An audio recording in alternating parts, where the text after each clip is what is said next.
അസ്സലാമു അലൈക്കും വറഹ്മത്തുള്ളാഹി. ഇന്ന് ആളുകളെ ശ്രദ്ധിച്ചു നോക്കുന്നുങ്ങള് ഓരോരുത്തരും അവരുടേതായിട്ടുള്ള സന്തോഷങ്ങൾ തേടിയുള്ള യാത്രയിലാണ്. അതുകൊണ്ട് തന്നെ ഒരാൾക്കും മറ്റൊരാളെ കേൾക്കാനോ അവരുടെ കൂടെ അവരുടെ ഏറ്റവും പ്രിയപ്പെട്ട സമയം ചിലവഴിക്കാനോ സാധിക്കുന്നില്ല.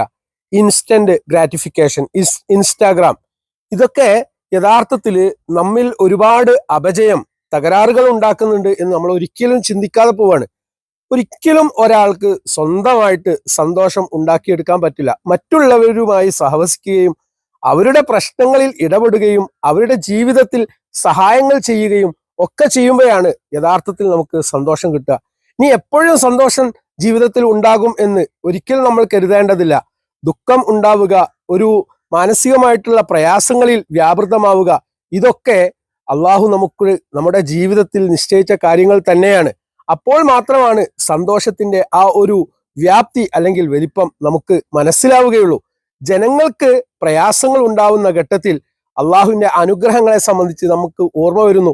അള്ളാഹു ചെയ്തുകൊണ്ടിരിക്കുന്ന അനുഗ്രഹങ്ങളുടെ വലിപ്പം ബോധ്യമാവുന്നു. അപ്പോ സന്തോഷം എന്നുള്ളത് സ്ഥായി ആയിട്ടുള്ള ഒരു വികാരമേ അല്ല. സന്തോഷം ഉണ്ടാവുന്ന ഘട്ടങ്ങളും പ്രയാസങ്ങൾ ഉണ്ടാകുന്ന ഘട്ടങ്ങളും ദുഃഖം ഉണ്ടാവുന്ന ഘട്ടങ്ങളും നമ്മുടെ ജീവിതത്തിൽ ഉണ്ടാവും. അപ്പോൾ രണ്ടിനെയും, സന്തോഷത്തെയും ദുഃഖത്തെയും സ്വീകരിക്കാനുള്ള ഒരു മാനസികാവസ്ഥയിലേക്കാണ് നമ്മൾ വരേണ്ടത്. എല്ലാവരുടെ പ്രശ്നങ്ങളിലും ഇടപെടാനുള്ള ഒരു മനസ്സ് നമുക്കുണ്ടെങ്കിൽ ഒരുപാട് സന്തോഷം നേടിയെടുക്കാൻ നമുക്ക് സാധിക്കുക തന്നെ ചെയ്യും.